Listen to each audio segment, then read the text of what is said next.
Two poor twin sisters wait every day at the train station, holding a photo in their hands.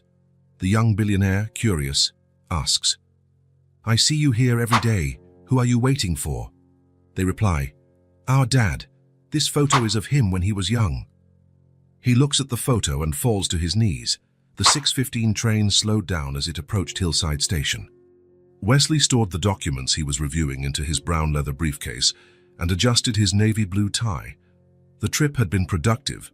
2 contracts signed, a new partnership formed, numbers that made shareholders smile, but did nothing to warm his empty apartment. Hillside Station was just a connection, another dot on the map of his constant business trips. Nothing special. Red brick walls, an old clock high on the main wall, rows of green benches under a metal roof. Wesley knew the place well. It had been his stop 3 times a week for the past 8 months. "We've arrived, sir," announced the train attendant with that rehearsed formality. "Next connection in 40 minutes. Wesley stepped off the carriage and felt the cold afternoon air on his face. He adjusted his coat over his arm and held the briefcase firmly. He considered heading to the station's coffee shop to review the contract for his next meeting. Black coffee with no sugar, open laptop, spreadsheets, his perfect routine. That was when he saw them for the first time. 2 little girls sitting side by side on one of the green benches, alone. The taller one wore a red coat with gold buttons. The smaller one had a blue ribbon in her hair. Something about the scene unsettled him. Such young children, all by themselves at a train station. Strange. Wesley hesitated, glanced around looking for an accompanying adult but saw no one. He shrugged and continued toward the coffee shop. The following week, they were there again. Same time, same bench. The girl in the red coat carefully held a piece of paper, as if it was something precious. Both watched intently every time a train arrived. By the 3rd week, Wesley was already looking for them as soon as he stepped off the train. And there they were, faithful sentinels at their green post. The scene intrigued him. There was something both sad and beautiful in that waiting.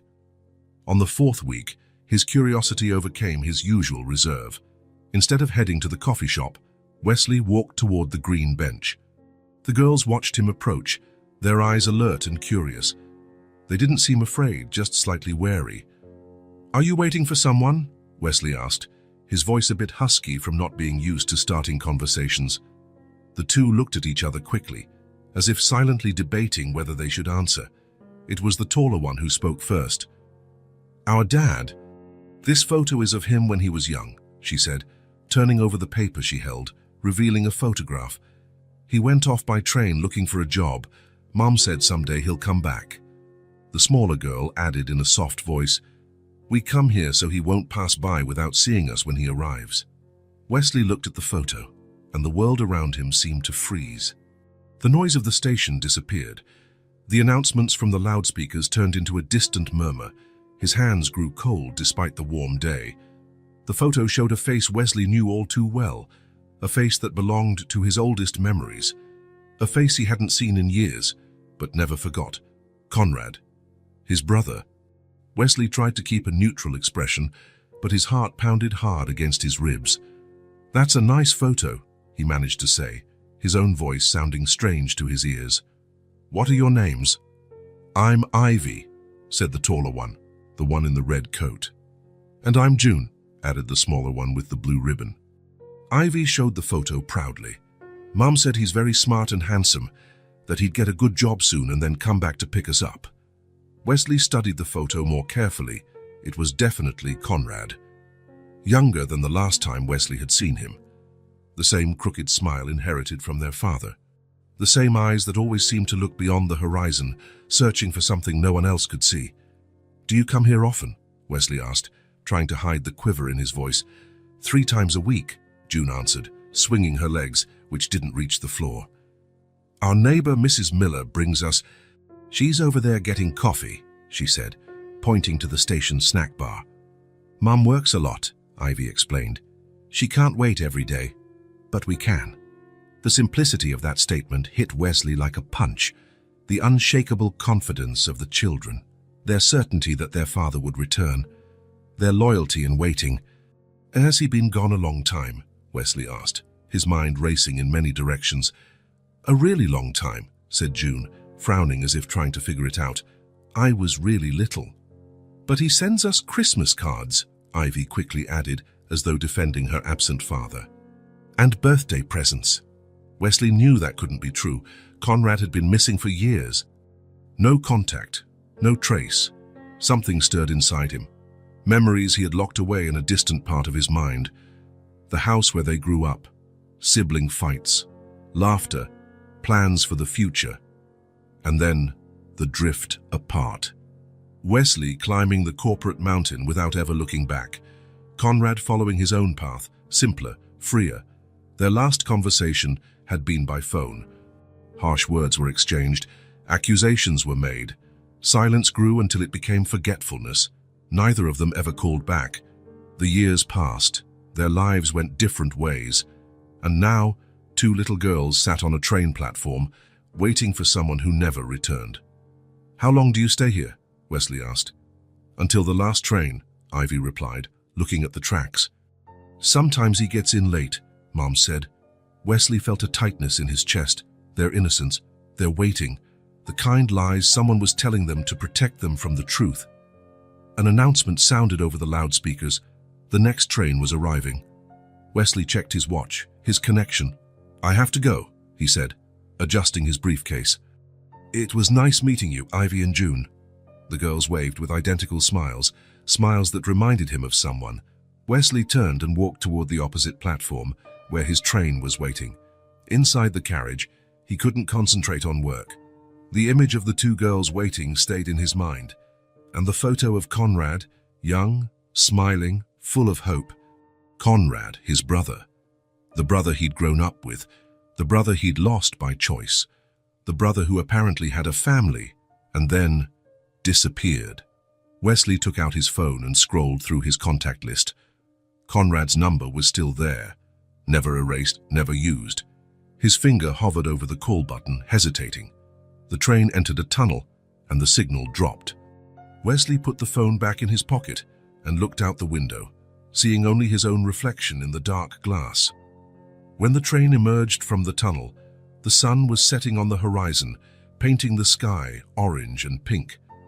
The city lights began to flicker in the distance. Wesley returned to the open contract on his laptop, but the words and numbers no longer made sense. The image of the two girls, of the photo of his lost brother, everything mixed in his mind, preventing him from focusing. What had happened to Conrad? Why were those girls waiting for him? Who was their mother? Questions without answers. And sitting on that train that carried him away from the station, away from the girls, away from the past that had returned like a ghost. Wesley knew he would come back, not just to catch his usual connection, but to find out the truth, to get answers, to understand what had happened to Conrad, and maybe, just maybe, to learn something about himself in the process. Wesley couldn't sleep that night. The faces of the girls at the station haunted his thoughts. Ivy and June, two nieces he never knew he had, daughters of Conrad, the brother with whom he'd lost all contact. He got up before sunrise, made a strong cup of coffee and sat in front of his computer. The screen illuminated his face in the still dark apartment. He cancelled the day's meetings with a quick email. "Urgent family matters," he wrote to his secretary. It was the first time in years he'd used family as an excuse. His first step was to search Conrad's name in public databases. His brother wasn't the type to leave a digital trail. He'd always preferred to live on the margins of the system. No social media, no known email account. Conrad was a ghost in the digital world, exactly how he wanted to be. Wesley picked up the phone and called an old contact. "Martin, it's Wesley. I need a favor." Martin was a private investigator, a discreet man Wesley had hired a few times to check the background of potential business partners. He never imagined using Martin's services to find his own brother. "Send me the details by email," Martin said. "And it's going to cost more than usual, considering the urgency." "Money is not an issue," Wesley answered, hanging up. In the following hours, Wesley rummaged through drawers he hadn't opened in years. He found a box of old photographs. He and Conrad at the beach, teenagers, both at their high school graduation. The last photo together, at their mother's birthday, shortly before Wesley moved to take his first executive job.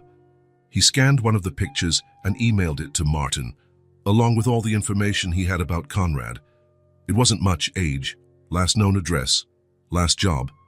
A whole life reduced to a few short paragraphs. Martin's reply came 2 days later, faster than Wesley had expected. "I found a few things about your brother," said the raspy voice on the phone. "Not much, but enough to start with. I've sent the file to your email. Are you sure you want to go through with this?" Wesley hesitated for an instant. "I am," he finally replied. The file contained fragments of Conrad's life over the past few years, temporary jobs, addresses changing every few months, and then something more solid. Conrad had lived for almost 2 years in a rental house on the outskirts of the city with a woman named Margot Klein.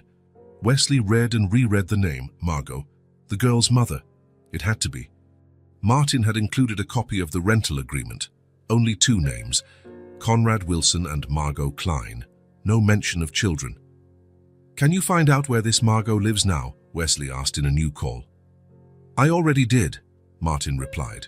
"It's in the report, page 3. She moved 5 years ago to a small apartment in the East District. She works as a seamstress at a repair shop in the Riverside Shopping Center." Wesley thanked him and hung up. He looked at the address on the screen. A simple neighborhood, far from the center, away from the places he frequented, a different world from his. In the days that followed, Wesley returned to his work routine, but something had changed. In meetings, he found himself thinking about the girls on the platform. During train rides, he stared out the window, wondering where Conrad might be. At night, he reread Martin's report, searching for clues he might have missed. A week later, he made a decision. He put on simple clothes, jeans, a plain blue shirt, a worn leather jacket he rarely used. He drove himself instead of using his usual driver. He told his secretary he'd be unavailable all day. He drove to the Riverside Shopping Center first, a modest place with small stores and inexpensive cafes. He easily found the repair shop. Behind the counter, a middle-aged woman was helping a customer. It wasn't Margot. Wesley had gotten her photo from Martin. He waited outside, pretending to be interested in nearby window displays. An hour later, he saw a woman with curly brown hair leaving the shop. He checked the photo on his phone to confirm. It was her, Margot. He followed her from a distance, watching how she moved with quick, determined steps.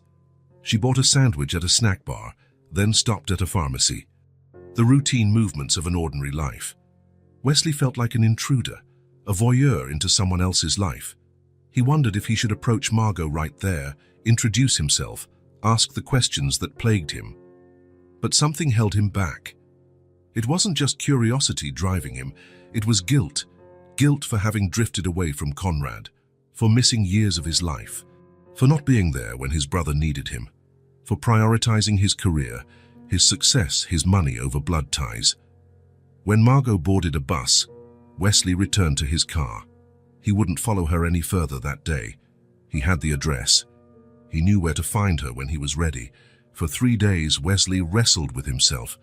Should he seek out Margot? Should he introduce himself as Conrad's brother?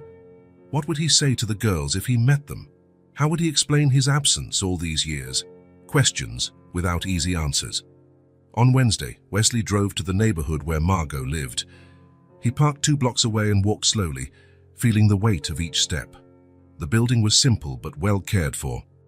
Exposed brick walls, 3 floors, no elevator, a pot of geraniums by the entrance, a child's bike chained to the stair rail.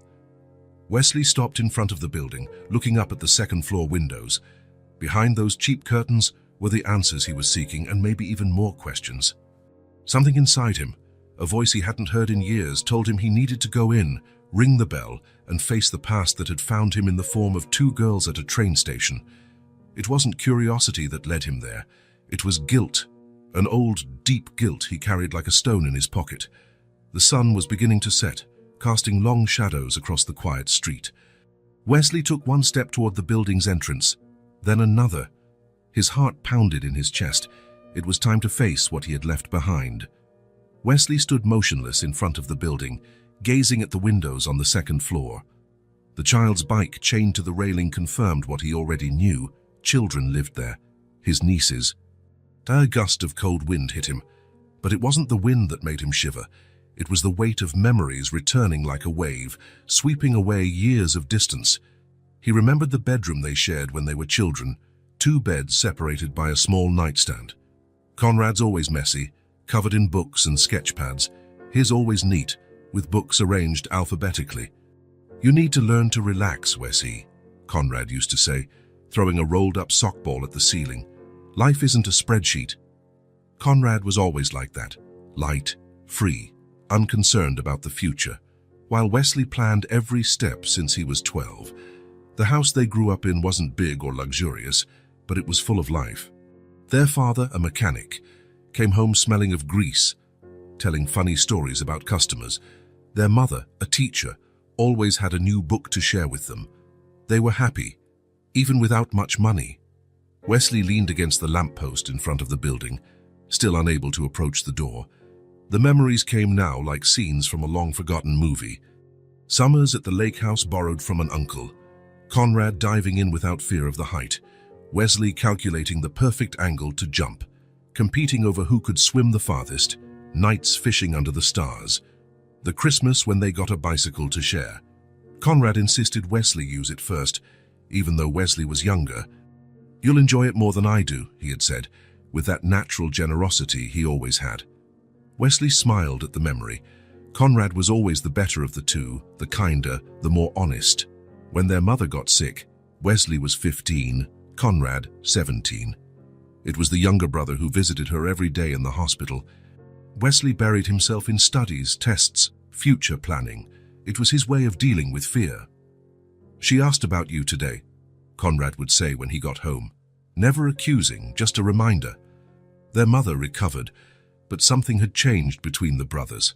A small crack no one noticed. The start of their separation. Wesley went off to college on a full scholarship. Business, economics, finance. He studied 16 hours a day and returned home less and less often. Conrad finished high school without big plans, worked as a waiter, then as an assistant in a print shop. "I'm getting to know the world," he'd say when their father asked about college. There are many ways to learn. Wesley landed an internship at a consulting firm in his second year. He was promoted before he even graduated. He moved into a small apartment close to work. "You should visit more," their father said over the phone. "Your mother misses you." "I'm busy," Wesley replied. "Next month will be better." But next month never came. When their parents died in a car accident on the way back from a weekend trip, the brothers were already nearly strangers. Wesley organized the funeral with practical efficiency. Conrad openly wept, hugging friends and relatives. "You don't cry anymore?" Conrad asked on the night after the burial, while they cleared out the childhood home.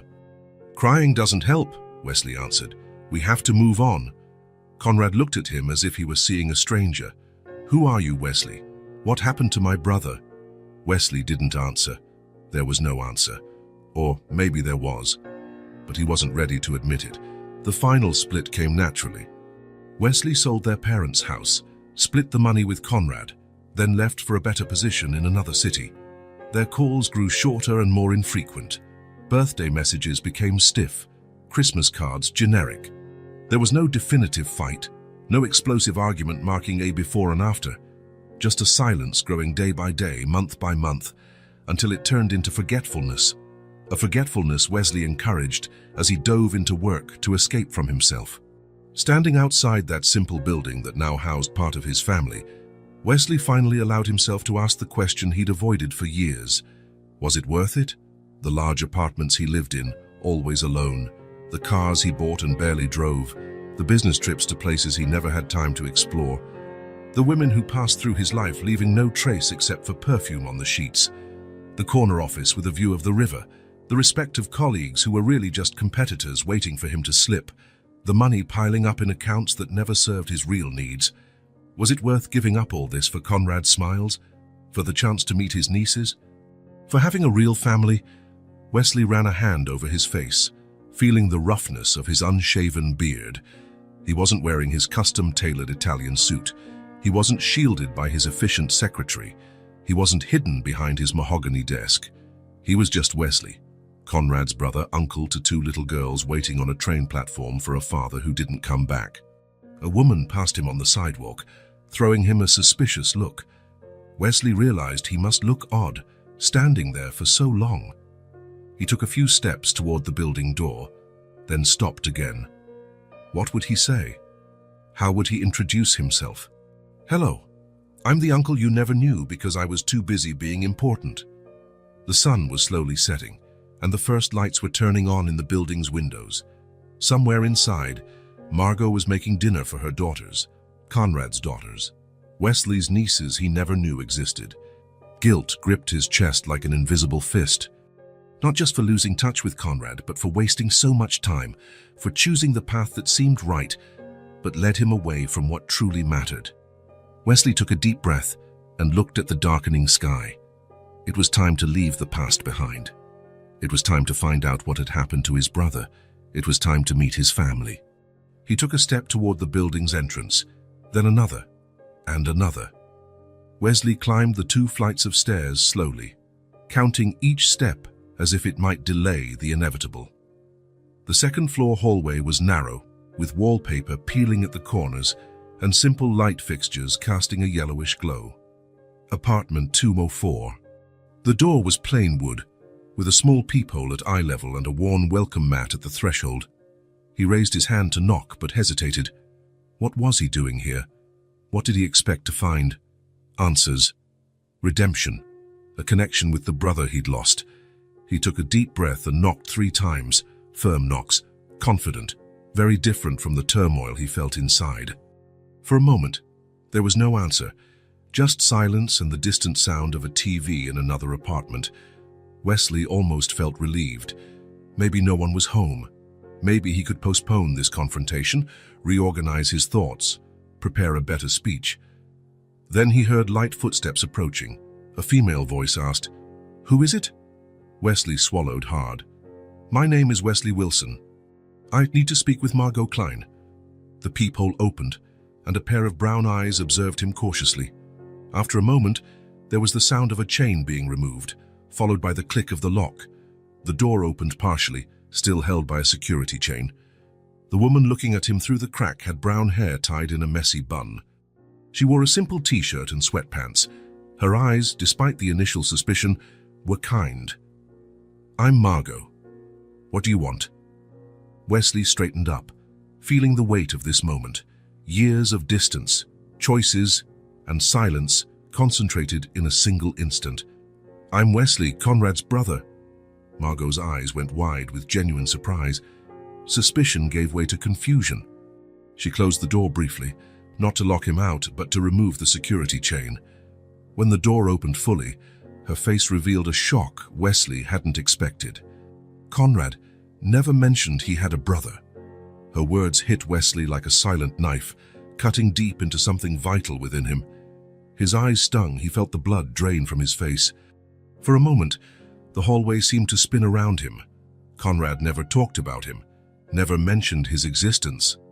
As if Wesley had been wiped out of his brother's life entirely. It wasn't just forgetfulness, it was a deliberate erasure, a chosen absence. "May I come in?" he managed to ask, his own voice sounding odd to him. Margot hesitated for a moment, analyzing him carefully. Then she nodded and stepped aside. "The girls aren't here," she said, as if that explained her decision. "They're at ballet class with the neighbor." Wesley entered a small hallway that led directly into the living room. The apartment was modest but cozy, a combined living area and open kitchen, all in one well-organized space.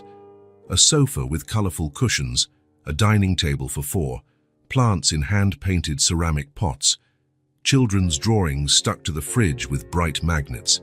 A home. A real home. "Would you like some coffee?" Margot offered, breaking the uncomfortable silence. Wesley nodded, still processing the impact of that first revelation. Conrad never mentioned having a brother, as if an entire part of his life had been erased, as if Wesley had never existed. "Sugar?" Margot asked, turning on the coffee maker. "No, thank you, black." She motioned toward the sofa. "Have a seat. Sorry about the mess." With little kids, it's hard to keep things in order. Wesley looked around. There was no real mess, just signs of life. A children's book open on the coffee table, a doll forgotten in a corner of the couch, a small coat draped over a chair, signs of a family. He sat on the sofa while Margot made the coffee. He watched her discreetly. She moved with precise efficiency. Small but strong hands, fingers marked by the work of a seamstress. "How did you find me?" she asked, bringing 2 cups of coffee and sitting on the chair opposite him. "I hired a private investigator," Wesley answered honestly. "After I saw the girls at the station," Margot's eyes widened. "You met Ivy and June." "At the train station. They were waiting." Wesley hesitated. "Waiting for Conrad." Margot lowered her gaze to her cup, a sad smile on her lips. "They go 3 times a week. Mrs. Miller, our neighbor, takes them when she can. I didn't have the heart to stop them." A tense pause ensued. Wesley took a sip of the coffee, strong and well made. "What happened to Conrad?" he finally asked. Margot took a deep breath, as if gathering courage. When she spoke, her voice was calm but carried an old weight. "I met Conrad at the print shop where he worked. I'd brought some fabric samples to make business cards for my sewing work. He helped me." She smiled at the memory. "Conrad had this way of making you feel special, you know. Like that moment, that conversation, was the most important thing in the world to him." Wesley knew that well. Conrad always had that gift, being fully present, something Wesley had never mastered. We started seeing each other. It was all very quick and intense. Within 3 months, we were living together. He was kind, funny. "A dreamer." Margot paused, tucking a stray curl behind her ear. "His jobs never lasted very long. There was always some problem. The boss was unfair. The work was boring. He deserved more. Conrad had big dreams, but never a plan to achieve them," Wesley finished. Margot looked at him in surprise, then nodded. "Exactly." One night, he came home saying he'd heard about an incredible opportunity in another city. A publishing company was hiring. It was his dream job, working with books, with art. She took another deep breath before continuing. "We had an argument. Not a big fight, but I was tired of starting over, of living on hopes. I said things I regret. The next day, when I got home from work, I found a note. He said he was going after that opportunity and would be back in a few days, a week at most, once he had good news." Her voice trembled slightly. "That was almost 6 years ago." Wesley felt a knot in his throat. 6 years. The girls seemed about 5, as maybe 6 years old. "A week later, I found out I was pregnant," Margot went on, confirming Wesley's mental math. "I tried every number I had for him, sent messages. Nothing. At first, I feared something had happened, some accident. Then I began to think maybe he'd just decided not to come back." She spoke without self-pity, simply stating a painful fact. "Conrad left to find a job and never returned. I discovered I was pregnant after he left. He never knew." Wesley felt the weight of those words. Conrad didn't even know he was going to be a father. Never met his daughters. Never knew about the 2 little girls who faithfully waited for him at the train station. "Did you try looking for him?" "The police?" "I filed a missing person report," Margot replied. "But without details of where he was headed, they couldn't do much. I thought about hiring a detective like you did, but I couldn't afford it." She motioned around the simple apartment. "When I learned they were twins, it was scary. Me alone and with no close family, expecting 2 babies. But I managed. I have a steady job now. Neighbors who help. The girls are healthy and happy." Wesley looked around again, this time with new eyes. What once seemed like a simple apartment now looked like a monument to Margot's strength, raising 2 daughters alone, building a safe home, staying strong despite being abandoned. That was when he noticed the photo on the shelf next to the TV. The same photo he'd seen in the girl's hands at the station. Conrad, younger, smiling that carefree smile he'd always had. Wesley stood and went over to the photo. The same eyes, the same rebellious hair, the same determined chin the girls had inherited from their father. "They love that photo," Margot said, joining him. "It's the only image of their father they have." Wesley touched the frame gently, as if afraid it might break. "What did you tell them?" About Conrad. Margot crossed her arms in an unconscious, protective gesture. At first, they were too young to ask. When they started noticing other kids had dads, I told them he was working far away, that one day he'd come home. She let out a long sigh. They think he's just working far away. I never knew how to say he might not come back. Her eyes met Wesley's, searching for understanding. It's not exactly a lie. I don't know what happened to him. Maybe he is working somewhere. Maybe he's... She didn't finish the sentence. So they started going to the station, Wesley concluded. It was their idea. One day Ivy asked how their dad would come home, and I said, without thinking, probably by train. The following week, they asked to go to the station to see if Daddy was arriving. I thought it would be a one-time thing that they'd soon forget. But hope became a way to survive, Wesley said. Margot looked at him surprised, then nodded slowly. Yes, their hope became something precious. Something I didn't have the heart to destroy. Wesley sat back down, feeling the weight of her story. Conrad had vanished completely, left a pregnant woman behind, never knowing he'd be a father, never contacting her again, and never once mentioned he had a brother. The silence stretched between them for a long moment, heavy with unasked questions, untaken paths, lost possibilities. "Why are you here, Wesley?" Margot finally asked. After all this time, why look for Conrad now? It was a fair question. Wesley didn't have a ready answer, or maybe he had several, all incomplete. "I thought I might help find him," he said, realizing how half-true that sounded. "There's something you're not telling me," Margot observed, her eyes suddenly sharp. "Have there been any updates about him?" Wesley realized Margot was far more perceptive than she appeared. A single mother raising 2 daughters alone wouldn't be easily fooled. "No," he replied, holding her gaze. "No news of him." That at least was true. There had been no recent updates. What he knew or suspected dated back years, and he wasn't ready to share that possibility. Not yet. Not before being certain. "You have more questions," Margot said. "I can see it in your eyes." Wesley hesitated.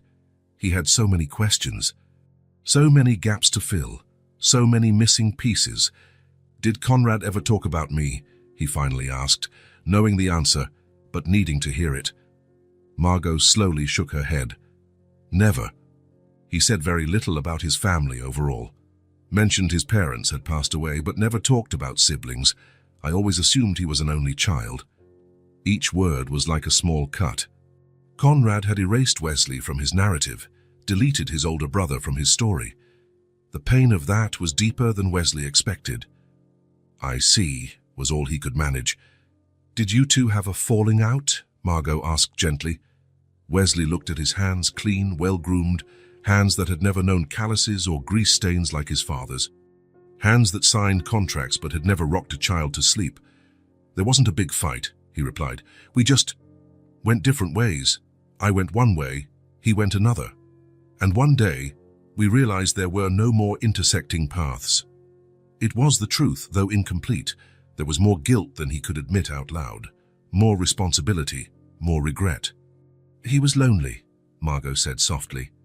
"Even in the middle of a crowd, surrounded by people, Conrad seemed to look for something that was missing." Wesley nodded silently. Conrad had always been that way, restless, seeking something beyond the horizon, something that might not even exist. The sound of a key in the door interrupted them. Margot stood up quickly. "That's the girls," she said with a hint of nervousness. "I didn't know they'd be back so soon." Wesley also stood, suddenly alarmed. He wasn't ready for this. Not now, not like this. Margot seemed to sense his panic. "You can stay," she said, "or you can go if you'd prefer. But if you stay, I won't say who I am," Wesley finished. "Not yet," she nodded, grateful for his understanding. The door began to open. The door opened fully, and 2 small figures burst in like a whirlwind of color, light curls bouncing, pink and purple backpacks, ballet slippers dangling from their shoulders. They both froze when they saw Wesley standing in the living room, as if they had rehearsed the perfect synchronized stop. "Who's he, Mom?" asked the one in the blue sweater. June Dees, Wesley recognized from the station. Before Margot could answer, Ivy, the other girl, took a step forward, her eyes widening in recognition. "I know you.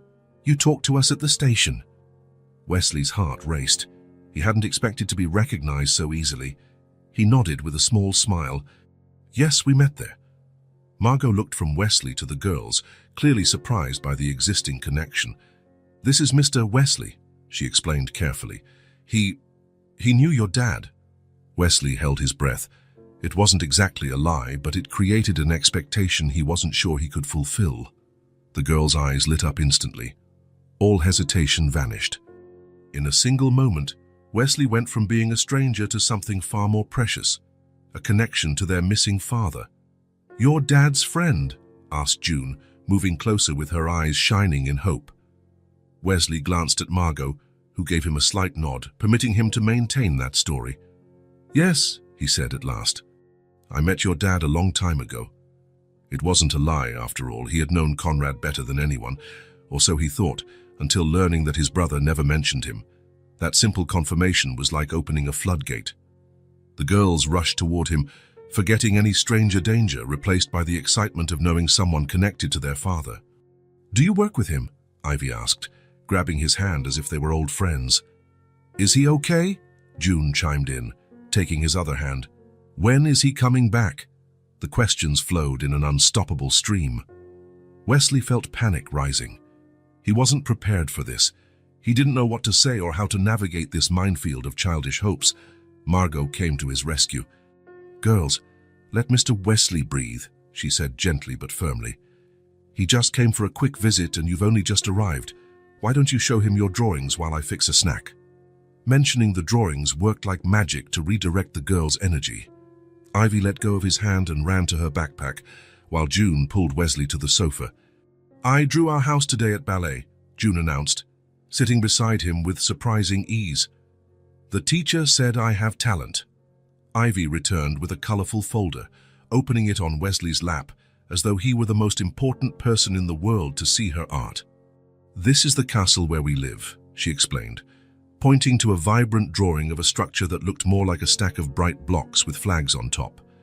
"And here's us, Mom, me, June, and our cat, Snowball."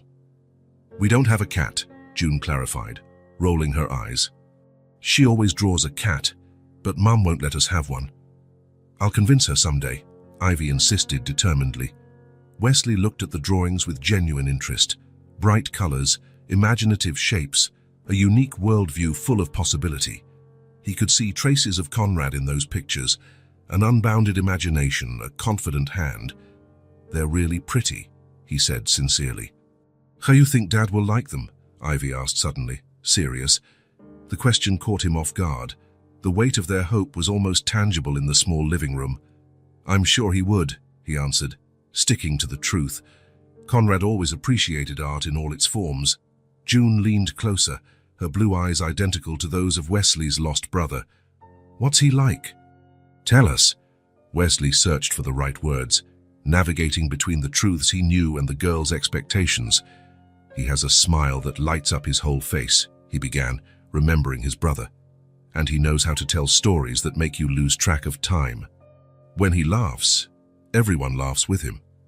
The girls drank in every word like sponges, forming in their minds an image of the father they barely knew. "Mom said he's really good at drawing," Ivy commented. "He is," Wesley confirmed. "He used to sketch entire stories in notebooks. When we were younger," he nearly slipped. "When we were children. When we were brothers. When we were a family." "Tell us more," June urged, tugging on his shirt sleeve with familiarity. And Wesley did. He told them stories of Conrad, adapted for young ears. The brother who built a treehouse, the teenager who saved an abandoned dog, the young man who played guitar on summer nights. The girls listened, fascinated, occasionally interrupting with questions or their own connections. "I like dogs too." June also plays music, on the school piano. At some point, Margot brought out a plate of sandwiches cut into triangles and cups of juice. She sat quietly in an armchair, watching the interaction with an unreadable expression. Wesley lost track of time. He didn't check his watch once, something unthinkable in his world of scheduled meetings and back-to-back commitments. The stories flowed, the drawings multiplied, laughter filled the apartment. At one point, June climbed onto his lap to show him a particularly intricate drawing, settling there as if it were her rightful place. Ivy sat next to him, leaning on his arm, sharing the weight of a storybook she got from school. The warmth of those small bodies against him awakened something in Wesley that had been dormant for a long time, a feeling no boardroom, no million-dollar deal, no professional accomplishment had ever given him, a sense of belonging, a sense of connection, a sense of family.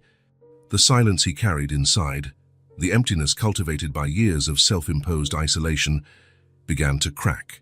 Not a sudden, dramatic break, but small fissures where light started to seep in. "Will you come visit us again?" Ivy asked, when afternoon gave way to early evening. Wesley met Margot's eyes from across the room, looking for some sign. She only inclined her head slightly, leaving the decision up to him. "If your mom allows," he answered carefully. "Of course she will," June exclaimed with the absolute certainty only children have. "You're Dad's friend. You can come whenever you want." Dad's friend, uncle, brother, family, mother. The words danced in his mind, each one carrying a weight of unspoken truths, of possible futures. "It's getting late," Margot said, standing up. "Bath time, girls." The protests came in unison, but without much conviction, a familiar routine. The negotiation of 5 more minutes, the deal of 1 more story and then the bath. The promise of, if you go now, you can pick out which pajamas to wear. The everyday family dance Wesley had never taken part in. The train cut through the night with a steady rhythm, lulling the few passengers still traveling at that hour. Wesley practically had the carriage to himself. He looked out the window but didn't see the dark landscape. Only his own reflection superimposed on the distant lights of small towns they passed. His phone kept buzzing in his pocket. Messages, emails, notifications of missed meetings. The world he'd built over the years was still turning, demanding his attention, his presence, his energy. A world that more just hours ago seemed fundamental, non-negotiable. A world that now felt distant, almost irrelevant. The image of the girls remained vivid in his mind, their excitement upon hearing stories about their father, the hope in their small eyes, the absolute faith that one day Conrad would come home, June's picture of a complete family, Ivy and her endless questions about their dad. Does he like chocolate ice cream or strawberry? Can he swim? Will he like my piano recital? Each question was a tiny needle pricking his chest, each hope an invisible weight on his shoulders. Because Wesley knew the truth they didn't, the truth Margot didn't know, the truth only he carried all these years. Conrad was dead. Wesley closed his eyes, finally letting the memory surface fully, without the walls he'd built to contain it, 4 years ago. An official envelope addressed to his company, searching for relatives of Conrad Wilson, a body discovered after a car accident on a remote road, far from the city, delayed identification due to lack of documents. Wesley remembered standing frozen in his luxurious office, the paper trembling slightly in his hands. Conrad was dead, his younger brother, the boy with the easy smile who played guitar on summer nights. The body had been at the county morgue for weeks, waiting for identification. Wesley signed the papers, authorized the release, paid for a simple funeral. Only he and a funeral home employee were present. No friends, no other family, no Margot, no daughters he didn't know existed.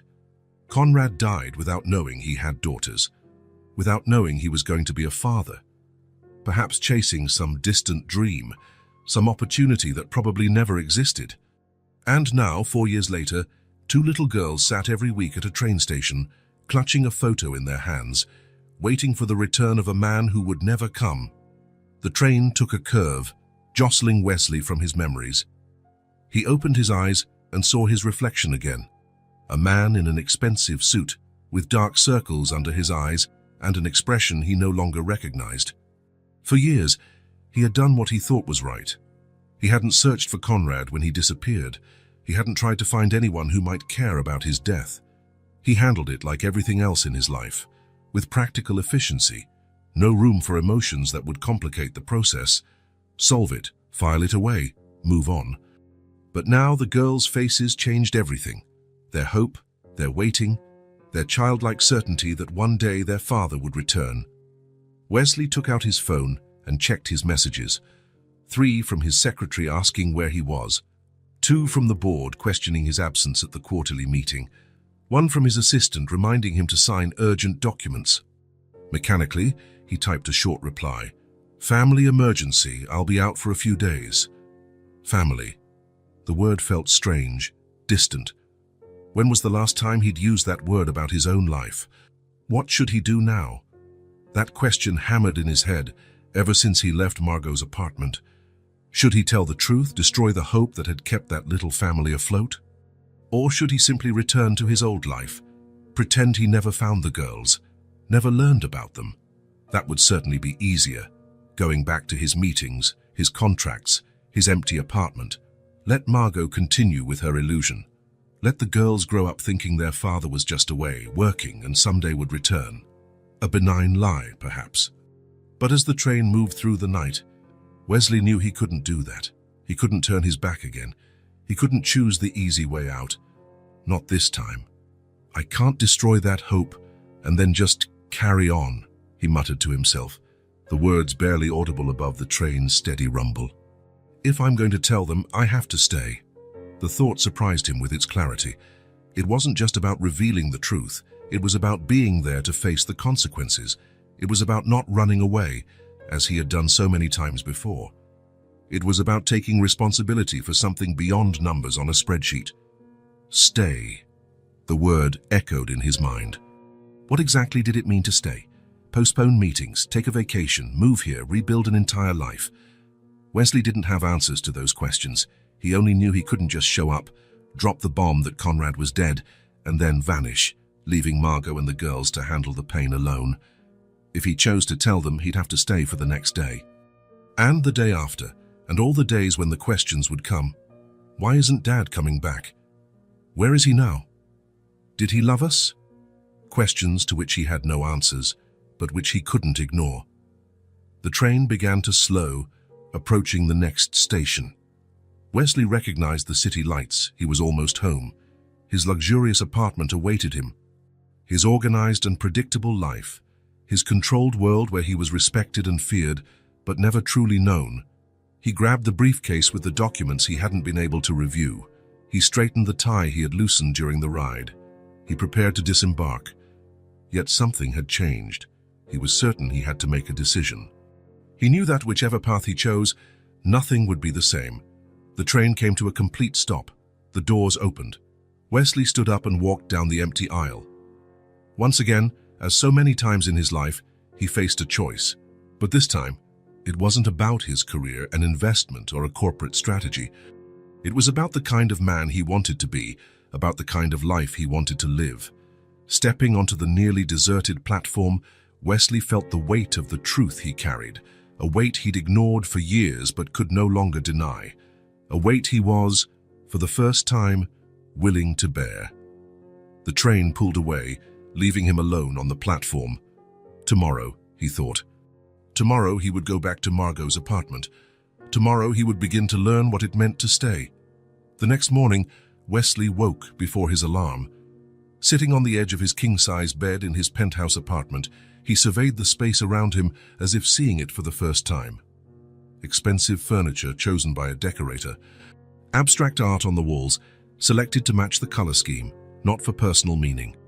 Floor-to-ceiling windows overlooking the financial district. A perfect, impeccable place, and completely empty. His phone vibrated on the nightstand. Without looking, he knew it would be urgent emails, meeting reminders, requests that couldn't wait. The world he had built over the years, spinning incessantly. "Martha," he said to his secretary on the phone, "I need you to cancel all my meetings today." The silence on the other end revealed her surprise. In 15 years of working together, Wesley had rarely cancelled commitments. "All of them?" she finally asked, keeping it professional. "Even the board lunch to discuss the acquisition?" "All of them," Wesley confirmed. "Ask James to represent me. Tell them a family issue has come up." Family. The word still sounded foreign on his lips, like a language he hadn't practiced in decades. 2 hours later, Wesley was standing outside the brick building where Margot lived. Wearing more casual clothes, jeans and a simple shirt, in one hand he carried a small bag containing children's books he'd bought along the way. Margot answered the door with a hint of surprise. "Wesley," she said, adjusting the apron she wore. The air smelled of something sweet baking. "The girls are at school." "I figured," he replied. "Actually, I came to talk to you." She hesitated briefly, then stepped aside. The apartment seemed different in the morning light, more alive, with sunlight shining through the windows, illuminating the potted plants on the windowsills. "I'm making cookies for the school party," Margot explained, heading back to the kitchen. Wesley followed, feeling awkwardly large for the domestic space. "I want to help," he said finally after sipping the coffee she offered. Margot kept cutting cookie dough with her cutters, her rhythm unwavering. "Help how?" "Financially, for starters," Wesley replied. "And also, I want to be around, to get to know the girls better, to be part of their lives if you'll let me." Margot stopped what she was doing, her eyes studying him intently. "Why? You barely know us. And from what I understand, you barely knew Conrad these last few years." It was a fair question. Wesley searched for the most honest answer he could give. "Because they're family, my only family now. And because maybe I can fill a little of the void Conrad left." Margot regarded him for several seconds before returning to the cookie dough. "The girls adore you. They talked about you all night." She paused. "But I don't want you to show up in their lives and then vanish. One man has already done that." "I'm not going to vanish," Wesley promised. "I'll be here as long as you'll have me." And so it began. One visit led to another, and soon Wesley had established a regular presence in the small apartment. First, occasional dinners, then weekend visits. Eventually, he was there almost every day, rearranging his work schedule in ways he'd never considered possible. Meetings got shortened. Trips were postponed. Decisions he once insisted on handling personally were now delegated with clear instructions. His phone was never far. He still had a corporate world demanding his attention, but there were boundaries now that hadn't existed before. "Mr. Westfield insists on a meeting in Chicago," Martha informed him by phone 2 weeks later. "He says the contract can't be closed without you." Wesley, sitting at Margot's kitchen table, looked out the window at Ivy and June jumping rope in the building's small courtyard. "Schedule a video conference for tomorrow at 7, Chi," he replied, not taking his eyes off the girls. "If he needs something sooner, I'm available by phone until 8 tonight." "But sir," he offered his private jet. "It would only be one night." "I can't, Martha. I have a commitment here I can't cancel." That commitment was Ivy's ballet recital at school, something that, in his old world, wouldn't have even made it onto his calendar. In the days that followed, Wesley discovered a world that existed alongside his own, a world of simple routines and small but significant obligations, helping June with her math homework, fixing the broken swing at the park, buying groceries for dinner. "You know how to cook?" Margot asked one evening, surprised to see him peeling potatoes with surprising skill. Wesley smiled. "I lived alone during college, learned the basics." What he didn't mention was that for the last 2 decades, he hadn't cooked a single meal. Fine restaurants and takeout had replaced that skill. Now, rediscovering it, he felt a strange satisfaction in creating something as simple as a home-cooked dinner. The highlight of his new routine was picking the girls up from school. At 3 o'clock, he parked his car near the gate and waited among other parents.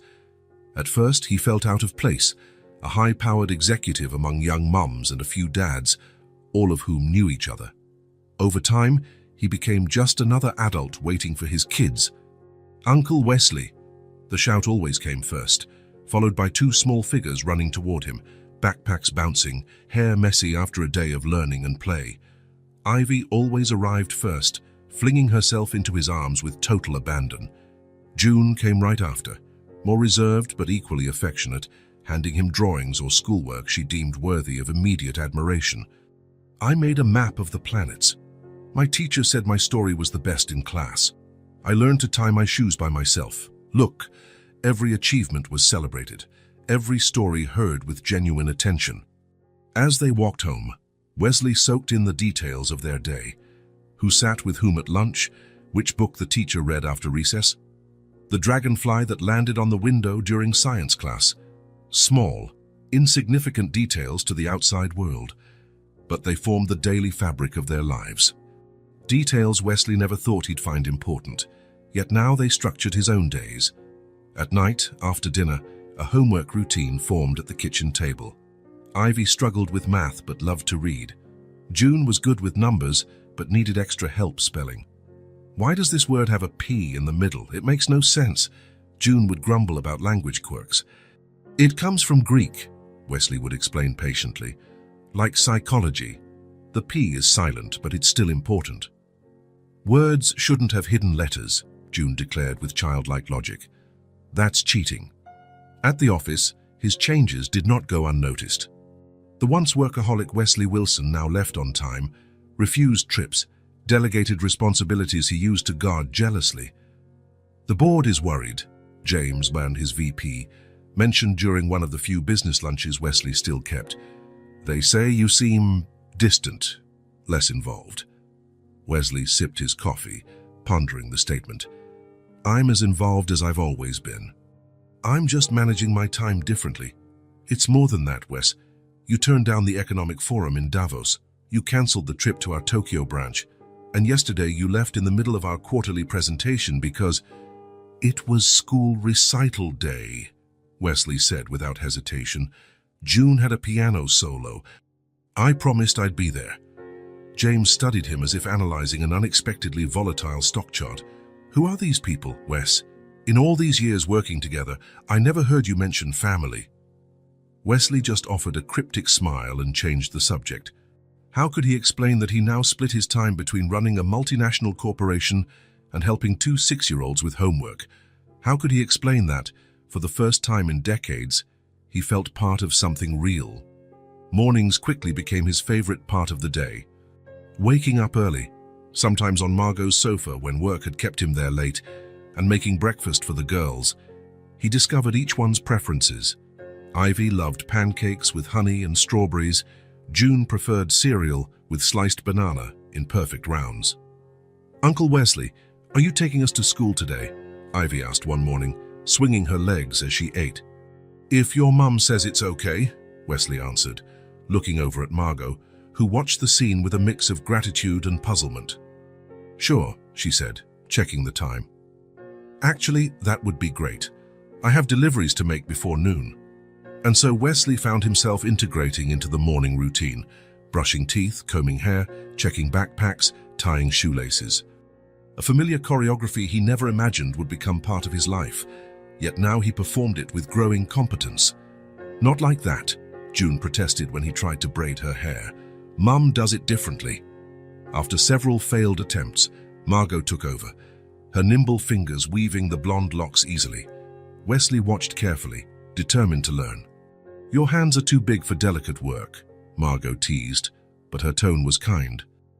"You'll get it with time." Time. Wesley had plenty of it now, or at least he organized it differently. The same 24 hours he once devoted almost entirely to work were now carefully divided. Meetings were condensed. Reports were read during the girls' bath time. International calls were scheduled for after they were asleep. The walk to school was short but revealing. The girls pointed out landmarks in their personal geography: the tree with a bird's nest, the house with the big dog, the corner store where Mr. Kim sometimes gave out free candy. "Amanda got a new puppy," June informed him, clutching Wesley's hand as they walked. "She's bringing a picture today. And the teacher is teaching about the solar system," added Ivy, skipping along. "Did you know Jupiter is huge? Bigger than all the others put together?" Wesley smiled. "Actually, Jupiter is really big, but not bigger than all the other planets combined. It's larger than the sum of some of them, though." Ivy frowned, thinking about this. "You know a lot, Uncle Wesley, sometimes more than the teacher." The genuine pride in her eyes made Wesley feel something no professional achievement had ever stirred, a mix of humility and responsibility that was both frightening and rewarding. At the school gate, he knelt down to their level, adjusting their scarves and checking their backpack clasps. "Have a great day. I'll be here when you get out." The tight hugs before they ran inside became his fuel for the rest of the day. Even in the most tense meetings, he could still feel the warmth of those small arms around his neck, anchoring him to something real. As the weeks went by, small items of his began to appear in Margot's apartment. A toothbrush in the bathroom, a phone charger plugged into the living room outlet, a few sets of clothes in the towel closet for emergencies, like when June spilled juice on his shirt. In his own apartment, where he spent less and less time, Wesley began making changes. He bought colorful blankets for the minimalist sofa, filled the fridge with real food instead of frozen meals, and on a surprising impulse, called his architect.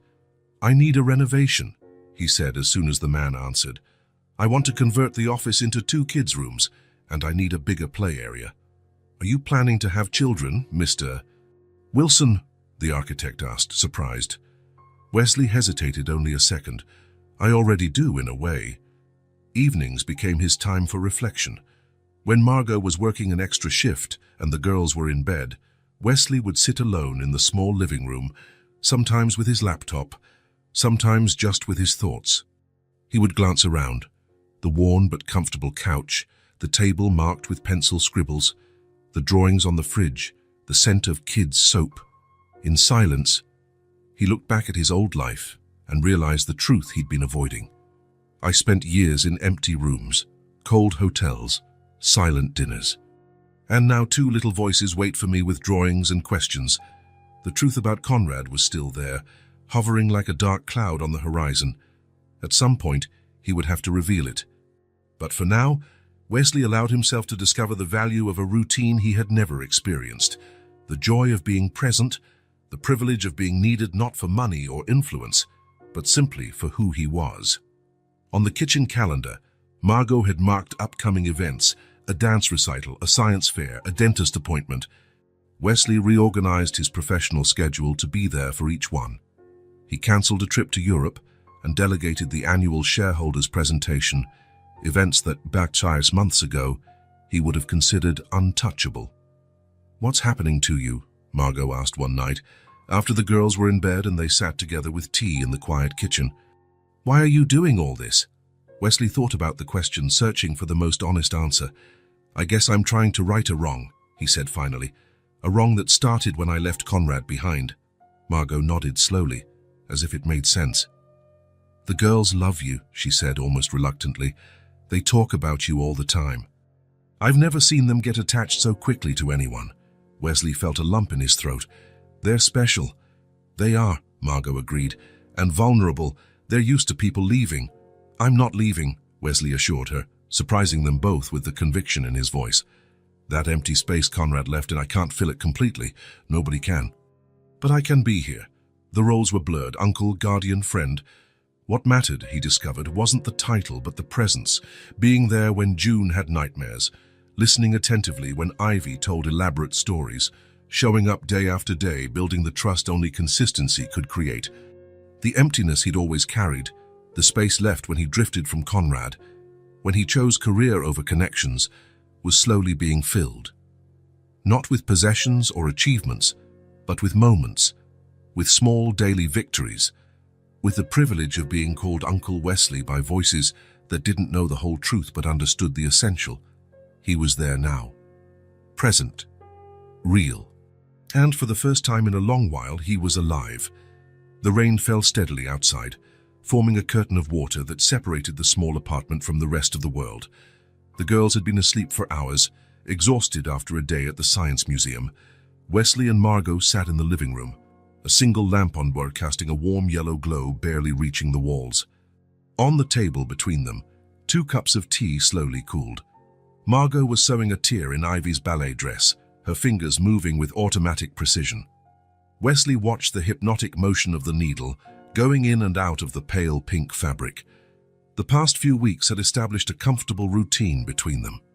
The initial tension and mistrust had dissolved, replaced by a quiet familiarity, not exactly friendship nor something more, rather a silent partnership formed around the girls. "They did well today, didn't they?" Margot said, not looking up from her work. June memorized all the constellation names. The museum guide was impressed. Wesley smiled. recalling the pride on June's face when she corrected the guide on the exact position of the North Star. She has an amazing memory. And Ivy, the way she drew that star map afterward. She has Conrad's artistic touch. His name still hung between them like a presence, not a taboo anymore, but a territory they tread carefully. Over the past few weeks, they had learned to mention him without Margot's pain or Wesley's guilt becoming overwhelming.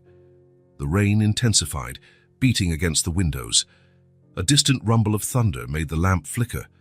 Wesley glanced toward the hallway, worried. "June will wake up," he said. "She's scared of storms." "How do you know?" Margot asked, finally looking up.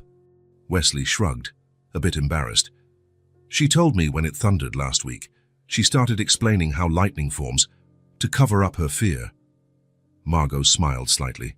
"She never told me that. She always tries to act so brave." "Like her mum," Wesley noted. Something in his tone made Margot set her sewing aside and look at him more closely. For a moment, they were silent, only the rain filling the space. "Why are you really here, Wesley?" she asked at last. There was no accusation in her voice, just genuine curiosity. "At first, I thought it was guilt. Then I wondered if it was loneliness, but it's more than that, isn't it?" The question caught Wesley off guard. He had grown used to not verbalizing his motives, a tacit agreement that his presence was welcome without deeper explanations. "I don't know how to answer that," he admitted. "Try," Margot insisted softly. "We've been here for weeks. You've practically moved onto our couch, rearranged your entire life around ours." "Why?" Wesley took a deep breath and looked at his own hands, hands that once signed million-dollar contracts with the same ease he now tied little shoelaces or held fine paintbrushes for the girls. "When my parents died," he began slowly, "I thought the right path was to go up, conquer, build something bigger than all of us. That's what my father always said he expected of me." He paused, organizing thoughts he'd never truly articulated. "Conrad, he always wanted other things. Connections, experiences, things I considered unproductive." Margot nodded, knowing that side of Conrad well.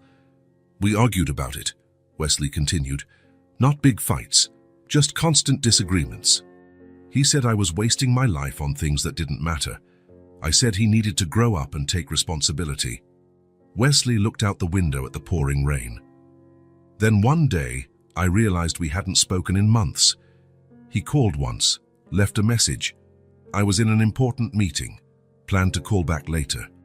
But then came other meetings, other cities, other commitments." He ran a hand over his face, feeling the weight of those choices. "I left my family behind to climb up, and when I noticed, I was alone at the top. These girls, they gave me solid ground. They made me feel. And I don't want to lose that." His words came out more intensely than he planned, loaded with emotions he wasn't used to showing. For a moment, he felt exposed, vulnerable, in a way the corporate world never allowed. Margot didn't reply immediately. She set the pink dress on her lap and looked at Wesley. Her eyes, usually practical and direct, were soft in the lamp's glow. She simply watched him, her silence neither judging nor pressuring, only receiving those words, that confession. It was a silence that didn't weigh. It embraced. Wesley felt something loosen inside him. A knot he'd carried for so long, it had become part of his structure, suddenly eased by Margot's simple acceptance. Outside, the rain began to subside. The moment remained between them, fragile and precious. "They need you too," Margot finally said in a low but steady voice, "more than any of us realized." A door opened in the hallway. Small, sleepy footsteps approached. "Uncle Wesley." June's sleepy voice broke the moment. "There's thunder. Can I stay here for a bit?" Wesley turned, opening his arms. June crossed the room quickly and snuggled against him, her eyes already closing again. "Of course you can," he answered, adjusting her on the couch. "I'm right here." Margot picked up the pink dress and resumed her sewing, a small smile on her lips. Between them there was now a quiet understanding. Too many things had gone unsaid over the course of their lives. Some could never be recovered.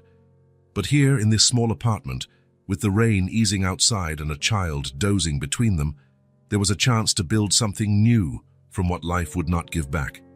Wesley woke up early that Sunday morning.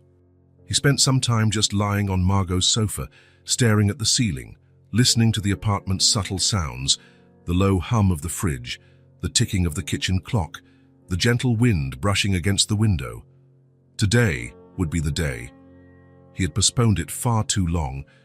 In the last few weeks, with each joyful moment shared with the girls, each peaceful dinner with Margot, the weight of the unrevealed truth grew within him. Conrad was dead.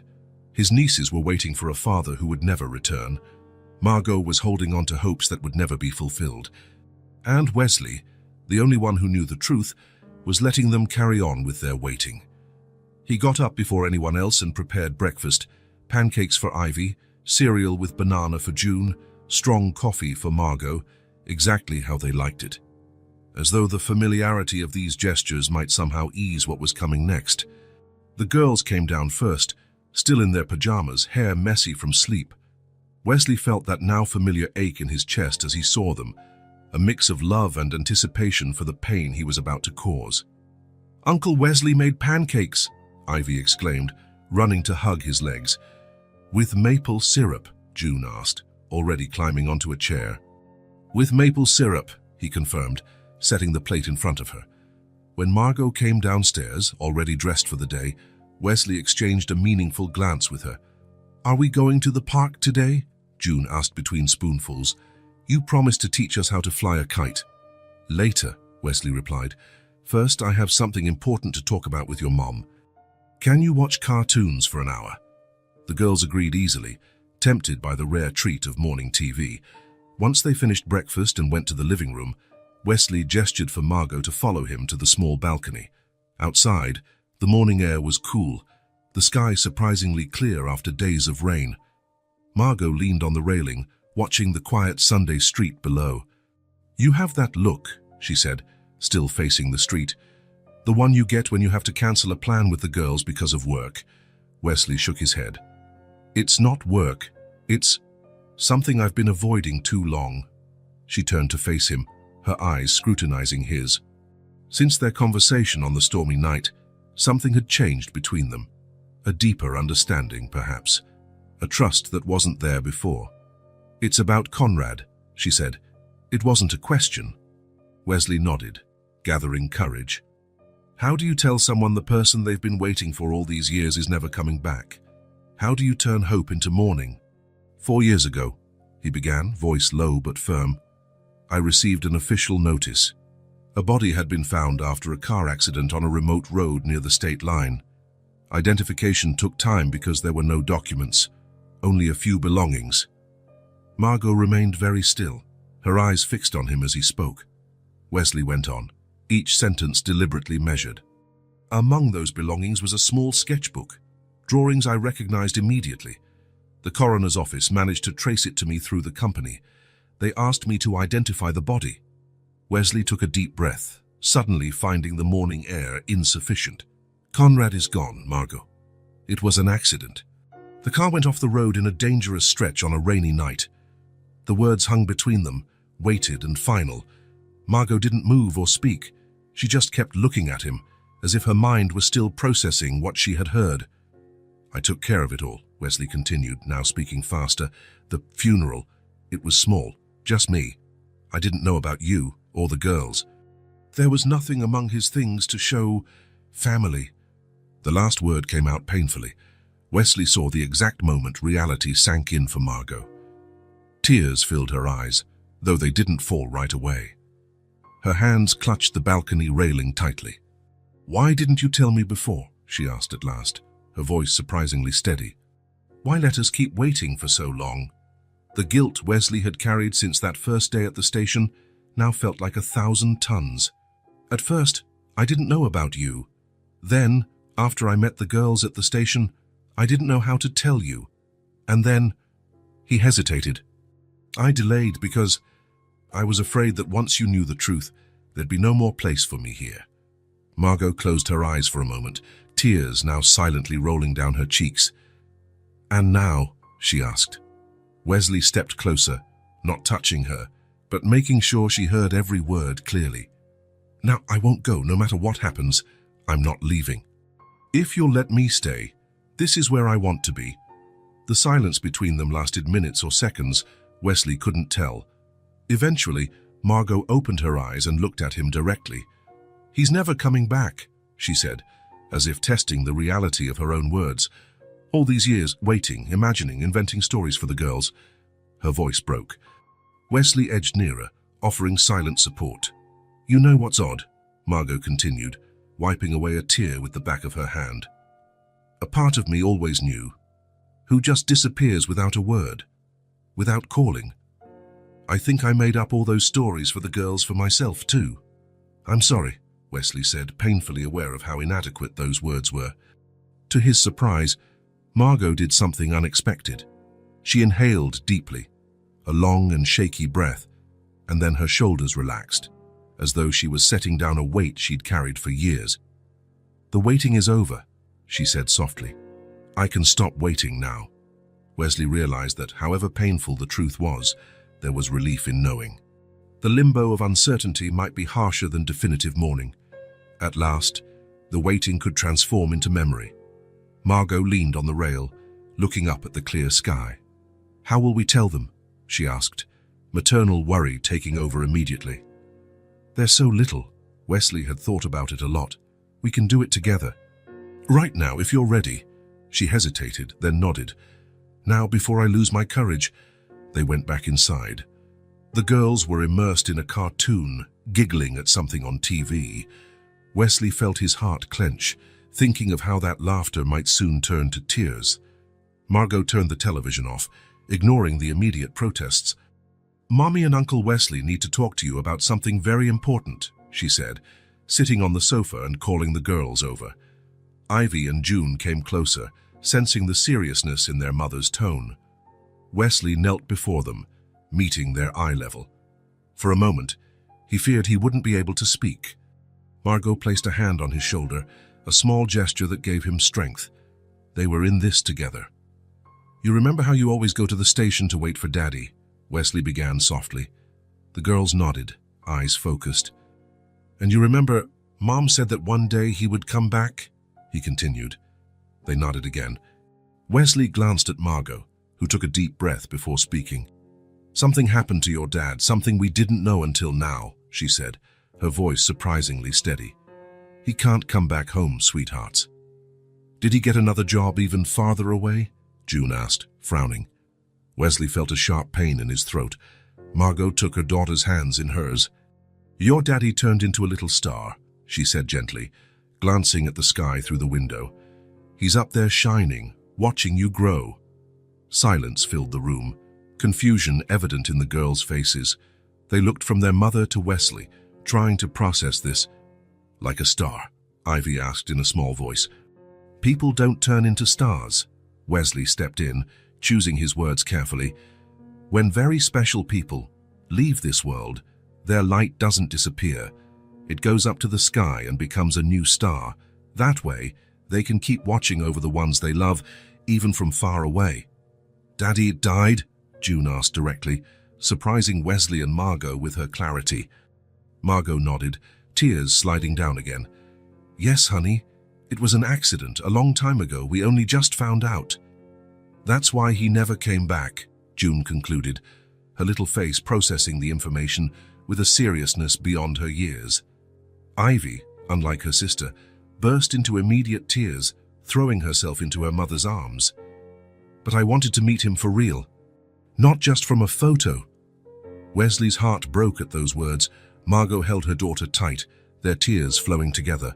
For several minutes, the room was filled only with Ivy's sobs and Margot's whispered comforts. June stayed seated, quiet, her eyes locked on Wesley's as if seeking further confirmation. "Uncle Wesley," she finally said, her voice steady despite her watery eyes. "You knew Daddy really well, right?" Wesley nodded, reaching out his hand to hers. "I did. We grew up together. So you can tell us everything about him, everything we don't know?" "I can," Wesley promised. "Every story, every detail I remember." June seemed to consider this, as though deciding if it was enough. Then, surprisingly, she stood and went to the window, looking up at the blue morning sky. "Can we still tell him things?" she asked without turning around. "Even though he's a star now?" Wesley followed, kneeling beside her at the window. He looked at the sky with her, feeling a lump in his throat. "Yes," he answered with conviction, "and he'll be listening." June nodded, satisfied with that answer. After a moment, she reached for Wesley's hand, a quiet gesture of trust that spoke more than any words could. The next few minutes were difficult. More questions came. Some Wesley and Margot were ready for. Others caught them off guard. Did it hurt when he turned into a star? Did he know we were going to be born? Why didn't he send a letter from the star? Wesley learned that sometimes honesty had to be softened with kindness. No, it probably didn't hurt. "Oh, he didn't know about you, but he would have been so happy. Stars can't send letters, but they can send light." Gradually, Ivy's tears subsided. June remained thoughtful, processing things in her own way. Margot seemed simultaneously exhausted and relieved, as if she'd run a marathon and finally crossed the finish line. "We don't have to go to the station anymore," Ivy finally asked, wiping her face with the sleeve of her pajamas. Margot and Wesley exchanged glances. It was a question they hadn't prepared for. "We could go to the park instead," Wesley suggested. "Today even, and bring that kite I promised to teach you to fly." "We can show it to Dad from the park," June asked. "He'll see the kite in the sky." Wesley felt something warm and heavy in his chest. Not painful, just intense. "I'm sure he will," he answered. "That's the closest we can get to him right now." Surprisingly, the girls accepted that. With the resilience children often show, they cried, grieved, and began to adapt their world to this new reality. Hours later, at the park, while Wesley helped June keep the red kite aloft in the bright sky, Margot approached. They watched the girls together, Ivy laughing as she ran in circles waiting for her turn. June focused on holding the kite steady. "Thank you," Margot said softly, "for telling us." "For staying." Wesley looked at her, seeing the traces tears had left on her face, but also a calmness in her eyes. "Are we going to be okay?" he asked, genuine doubt in his voice. Margot gazed at her daughters before answering. "We will," she said, with surprising certainty. "There's pain, but it comes with light." Wesley followed her gaze to the sky, where the red kite danced against the infinite blue. Yes, there was pain. Conrad's loss was real and tangible for him, for Margot, for the girls. But there was also something new, a shared truth, an improvised family bound not by what they had lost, but by what they had found in each other. The pain was real, but it came with light. The sun was just rising when Wesley parked his car at the gates of Pine Creek Cemetery, a quiet place on the outskirts of town, with old trees casting long shadows over the headstones. He chose to come early when it would be empty. This moment had to be just between him and Conrad. He carried a simple bouquet of sunflowers. Conrad had always liked them. He said they were honest flowers, always turning their faces to the sun with no pretense. Wesley almost hadn't brought them. It felt strange to bring flowers to his brother's grave after so long, but something inside him insisted. Some symbolic gestures are needed, even if they come late. The cemetery was silent at this hour, only distant birdsong and the occasional rustling of leaves. Wesley walked the stone path he knew well, though he'd only been here once, 4 years ago. His steps were slow, measured, as if delaying the inevitable. It had rained the previous night, and the scent of damp earth filled the air. A smell of life, ironically, in this place of final rest. Dew still clung to the grass between the gravestones, soaking the hem of his pants as he walked. 4 years. 4 years since he'd stood there, alone, watching Conrad's casket lowered into the ground. At the time, he hadn't cried, hadn't. He'd treated the event like another task, efficiently arranged, neatly executed, quickly filed away. No emotion, no genuine mourning, just an awareness that yet another chapter of his life was closed. Now it was different. Now he knew Ivy and June. He knew Margot. He knew the life Conrad had built and then left behind. He knew the stories, the laughter, the little family traditions. Now he truly felt the loss, not as a line item in his planner, but as a palpable absence. The headstone was simple.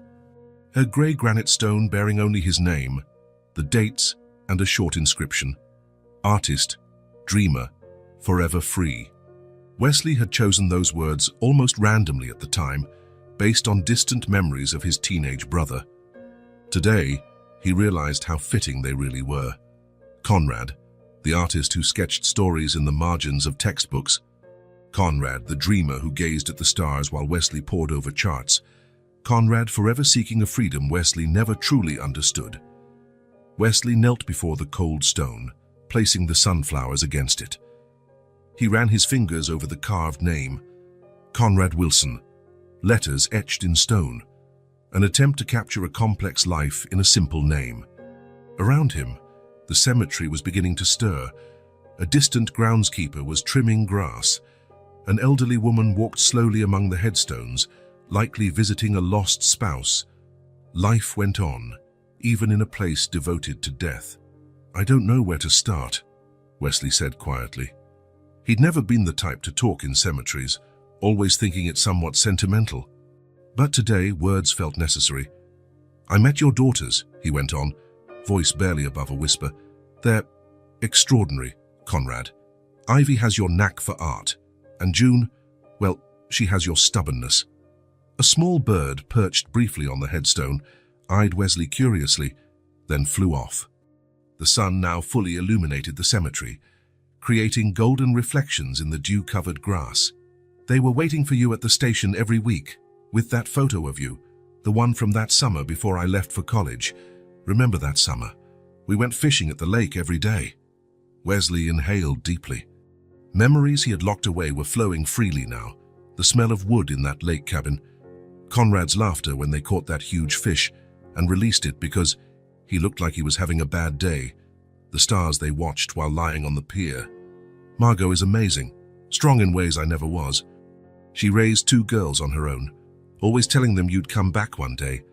Wesley closed his eyes for a moment, letting the morning sun warm his face. "I should have looked for you when you vanished. I should have cared more. I should have been a brother." The words hurt as they came out, laden with years of guilt and regret. The weight he'd carried since receiving that official letter, since quietly identifying the body and burying it without ceremony. "You never told them about me. Margot didn't even know I existed." A brief pause. "I can't blame you. I deserve to be erased." A soft breeze stirred the petals of the sunflowers. Wesley adjusted the bouquet, a mechanical gesture to steady his emotions. "We told them that you left forever. We said you became a star." He let out a slight laugh at the memory. "June asked if she could still talk to you, looking at the sky. I said yes." A long silence followed. Wesley just stayed there, kneeling, letting emotions he'd bottled up finally surface. He didn't cry. Tears had never come easily to him, but he felt something release in his chest like a knot being untied. "I came too late, brother," he finally said, his voice steadier. "But I'm here now, with them, and I'm staying." The promise lingered in the morning air, heavier because he made it there in front of Conrad.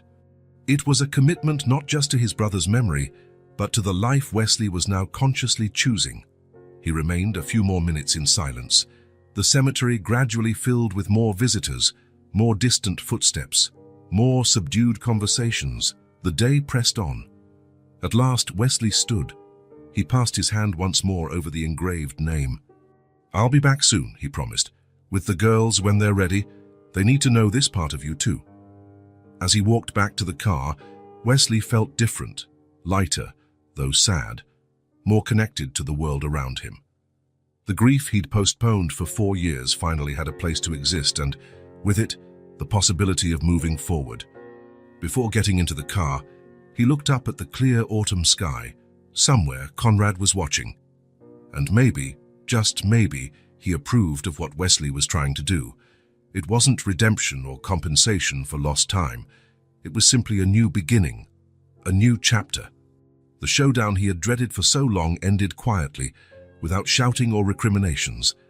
Just a simple promise made in a peaceful cemetery on an autumn morning. I'm staying. Snow was gently falling outside, covering the yard in a soft white blanket of silence. 6 months had passed since Wesley told them the truth about Conrad. 6 months of adjustments, occasional tears, and a peace that gradually grew like the small tree they'd planted in the backyard of the new house. Wesley watched the girls from the living room couch as they worked on a science project on the rug.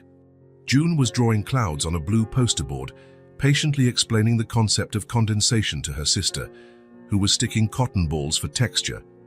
Even at 7, June demonstrated a grasp of scientific ideas that impressed her teachers at Wellington Academy.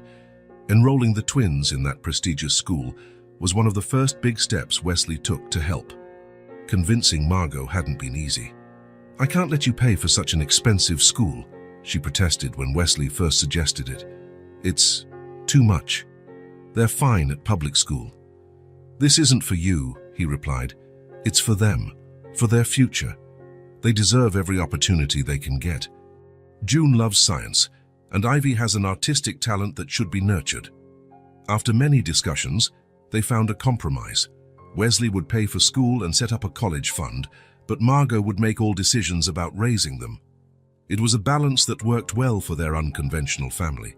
"Wesley, what's an atom?" June asked, looking up from her project. "The teacher explained it, but I forgot the exact definition." "It's the smallest unit of an element that still keeps its properties," Wesley answered, "like a tiny building block of everything that exists." "Even us?" Ivy asked, fascinated by the idea. "Especially us," Wesley smiled. "Billions and billions of atoms, all working together." In the kitchen, Margot was at her sewing machine at the gentle hum of the motor drifting through the open doorway. Wesley could see her focused on the fabric, a small crease of concentration between her eyebrows.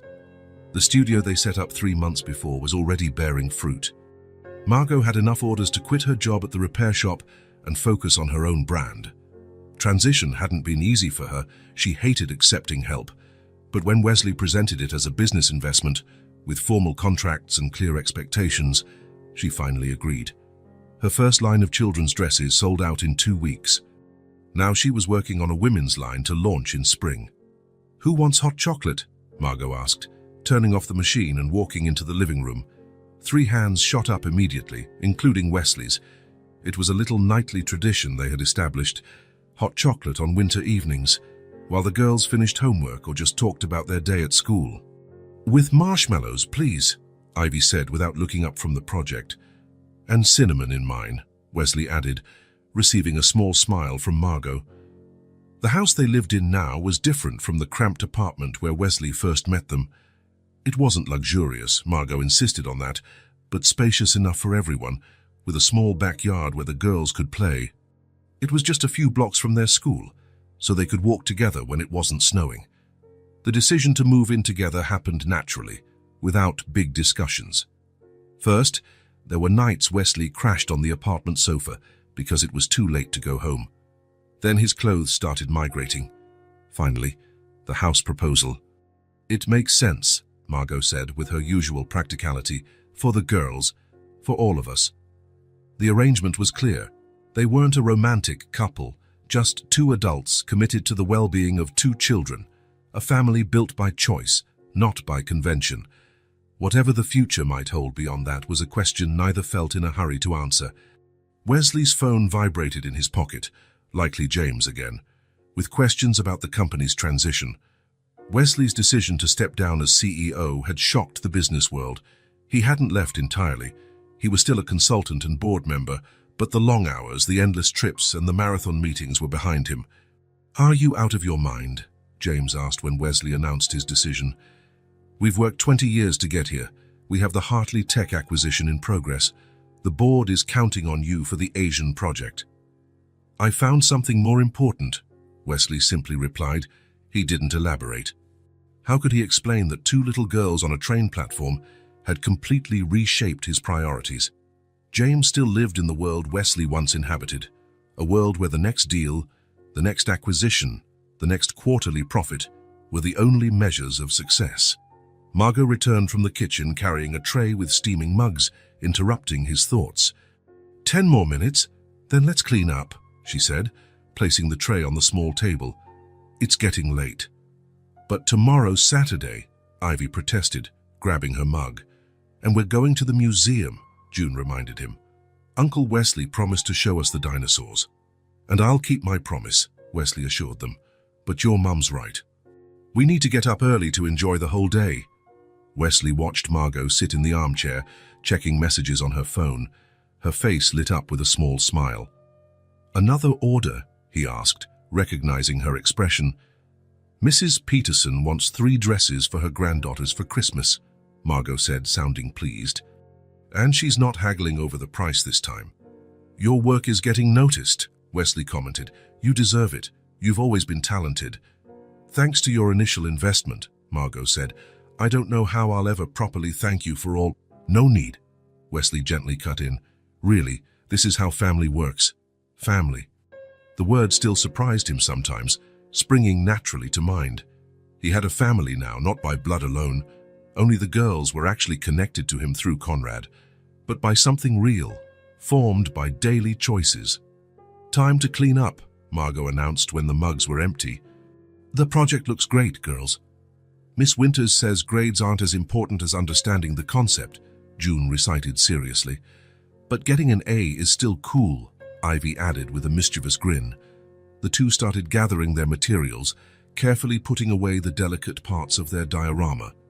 Wesley got up to help, picking up glue sticks and scissors.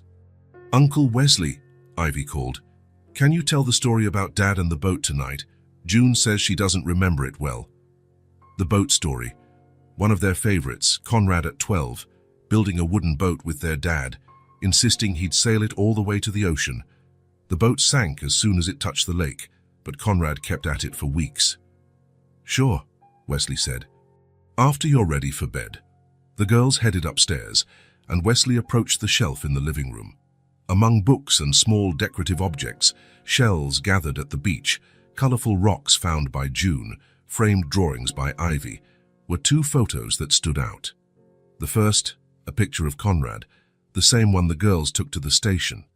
The easy smile, the bright eyes full of possibility. Wesley sometimes wondered if Conrad would approve of what he was doing, if he'd think it was right for the estranged brother to raise his daughters now. In the quietest moments of the night, Wesley imagined conversations with his late brother, asking for permission, guidance, forgiveness. The second frame was a recent photo. Wesley saw Margot, Ivy, and June having a picnic in the park.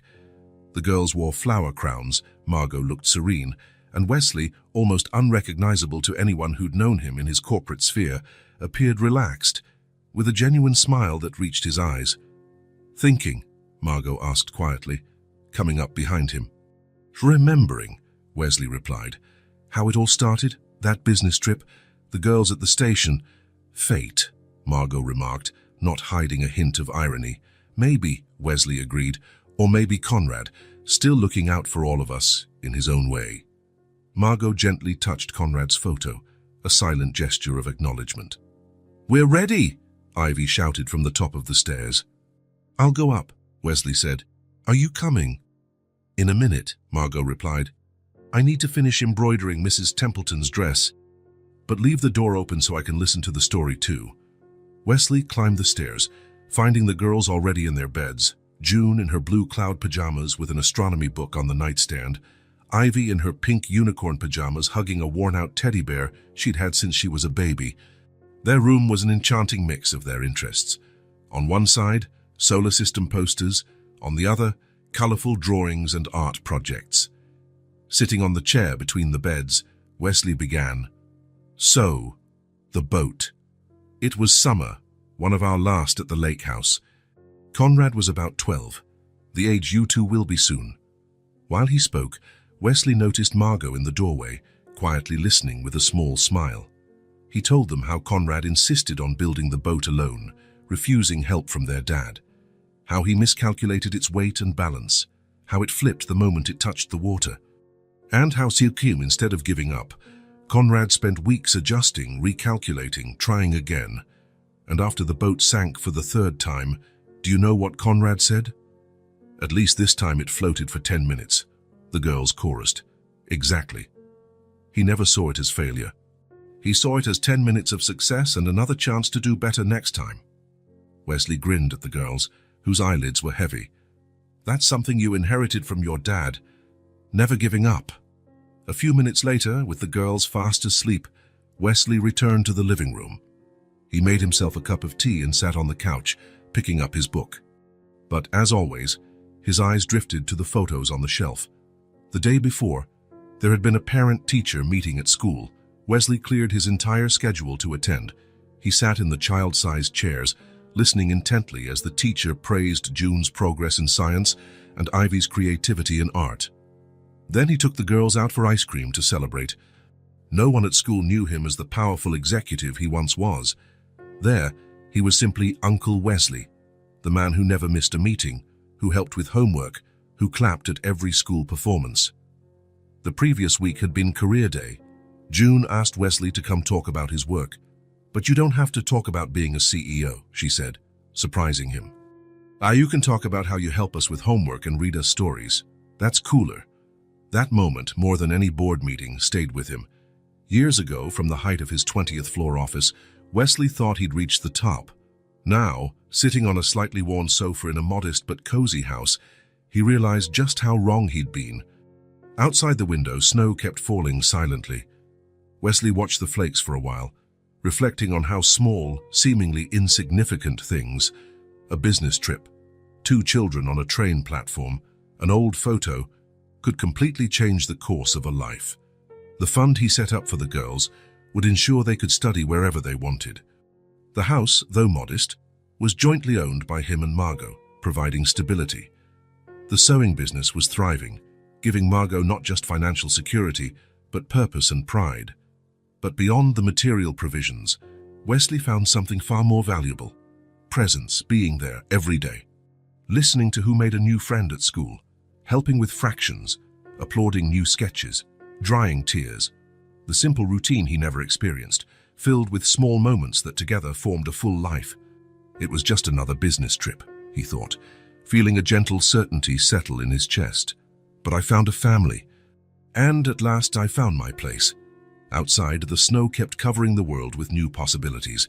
Inside the simple house, now filled with peace, Wesley Wilson, once defined solely by his work, finally rested in the place he'd been seeking all along without knowing it. A place that was now home. If this story touched your heart, subscribe to the channel and turn on notifications so you don't miss the next ones. Leave a like because it helps this story get recommended to more people. See you in the next story.